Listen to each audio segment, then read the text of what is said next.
Hey, how's it going, fight fans? Welcome to mindforcombat. If you're new to the channel, my name's Rohan. It's my platform where I do boxing and MMA related content. If you're new here, why don't you help me to grow my channel? All you got to do is simply hit the subscribe button, like the video, dislike it if you don't like it, and get involved in the conversation in the comment section below. I'm on my road to 1,000 subscribers and I need your support to help me hit it. Anyways, moving on from that, for this video I'm going to be breaking down one of the most biggest and most anticipated boxing matches of the entire year. Is as the Mexican superstar Canelo Alvarez looks to go up in weight class all the way to light heavyweight. That's right, the middleweight Canelo Alvarez is going all the way up to light heavyweight to fight Sergey Kovalev for the world title. Now this is an interesting fight because there's so many variables and dynamics that we've got to consider coming into this fight, that the fight alone itself isn't the only thing that everyone's questioning or looking at. There's so many interesting stuff. So when you're looking at Canelo Alvarez, you're looking at one of the pound for pound best fighters in the world who's achieved so much great stuff, has such a solid resume. And then you can say the same thing about Sergey Kovalev. He's towards the end of his career. He's been around. He's had some ups and downs in his career, but lately he's won 4 of his last 5. He's revenged that only loss, and he's a world champion currently. So this is a really, really big fight. Let's go through the tape and let's break this fight down. So Canelo Alvarez is significantly younger than Sergey Kovalev. He's only 29 years old. So in his physical prime, he's still got a long time ahead of him. Yes, he's had a lot of fight, but he's still a very young man. He fights Sergey Kovalev, who's 7 years his senior at 36 years old. At 36, in his last fight, even though he won, I did feel like you could see that he's aging. He's not what he once was.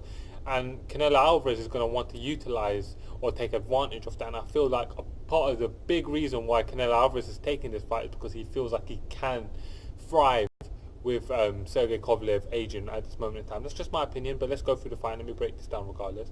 So Canelo Alvarez has a professional record of 52 wins, 1 loss and 2 draws. What exceptional record he has as a professional boxer. That 1 loss is the all-time great Floyd Mayweather, and back then he was only 22 years old. So, you know, that's a very, very respectable loss there. It is incredible how good his record is. Obviously, this isn't the world of MMA. Boxing, but boxers fight a lot more fights to build themselves up, but Canelo Alvarez has an incredible record by all metrics. Sergey Kovalev has a professional record of 34 wins, 3 losses and 1 draw. He's also a world champion, and he's got a multiple time world champion. He's got the only losses on his record are to Andre Ward and Lady Alvarez. He's revenge won to Lady Alvarez, so he's got a great record as well. Canelo Alvarez stands at 5'9", and this is where the differences start to show, because Sergey Kovalev stands at 6 foot tall, which makes him 3 inches taller than Canelo Alvarez. That is something very key and important for us to consider coming into this fight, and we've got to really wonder how that's going to play out. Canelo Alvarez has a 70.5 inch reach, whereas Sergey Kovalev has a 72 inch reach. Only inch and a half in reach there, but still he's the bigger man. He's used to fighting bigger men than Canelo Alvarez, so Canelo Alvarez is going to have to be able to adjust it. There's going to be adjustments that are needed throughout the whole course of the 12 rounds of this fight. They're both orthodox fighters, so that should be an interesting playing dynamic there. I think when you're looking at 2 orthodox boxers, there's some interesting key footwork movements that you got to consider, and I think Canelo Alvarez has the edge in footwork, so that's something that we got to consider as well.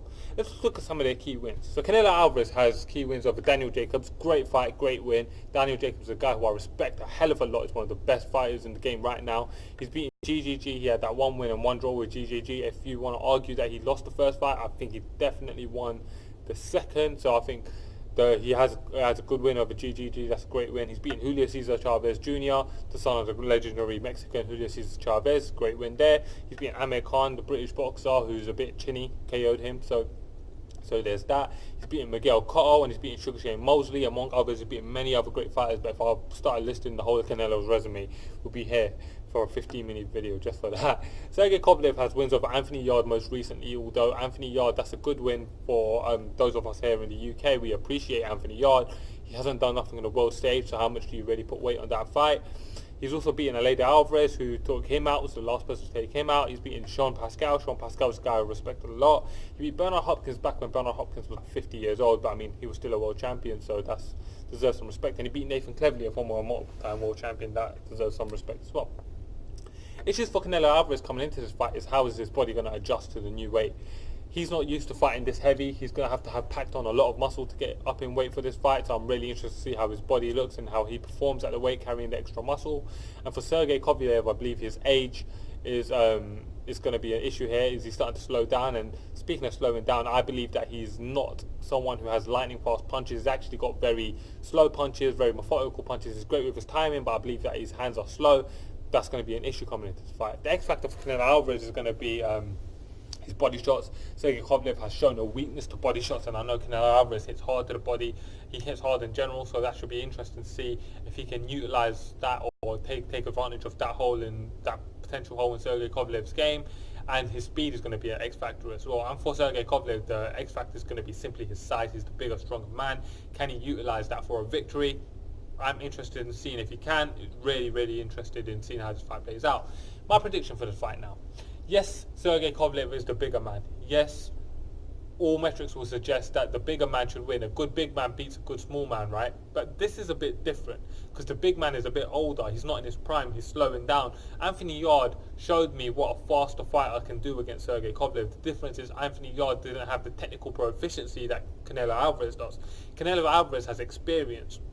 He's a heavy hitter. Yes, maybe he don't technically pack as hard a punch as Anthony Yarde, but I believe when you're comparing the differences in speed and technique and skill, they're vast between Anthony Yarde and Canelo Alvarez. Canelo Alvarez will be able to make up for that size difference with his skill, speed. He's going to be able to utilize that experience to be able to ride through any rough patches, and I believe he's got a good enough chin to be able to survive any Sergey Kovalev assaults. That being said now, I believe he's going to be able to survive the assaults, and I believe he's going to be able to land to the body. When he lands to the body on Sergey Kovalev, I believe Kovalev starts to wilt, as he did in Anthony Yarde in the 8th round. Canelo Alvarez is not Anthony Yarde. He will take full advantage of any moment he wilts, and he will put the pressure on you. I believe Canelo Alvarez will be able to utilize that pressure in his favor and be able to beat Sergey Kovalev in a close fight, where Sergey Kovalev is able to utilize his jab, his size, his distance, and his timing. But I believe that Canelo Alvarez's youth, athleticism, and speed will make the difference. So overall, I'm picking Canelo Alvarez to get a 12-round unanimous decision on this fight, and it should be a great fight. I'm really looking forward to it. It's also on the same night as Nate Diaz versus Masvidal. If you're MMA fans, then check out my channel and check out my breakdown. I've done a breakdown for Nate Diaz versus George Masvidal. Be interested to get some feedback on that. Anyway, fight fans, thank you for watching. I'm Rohan. This is Mindful Combat.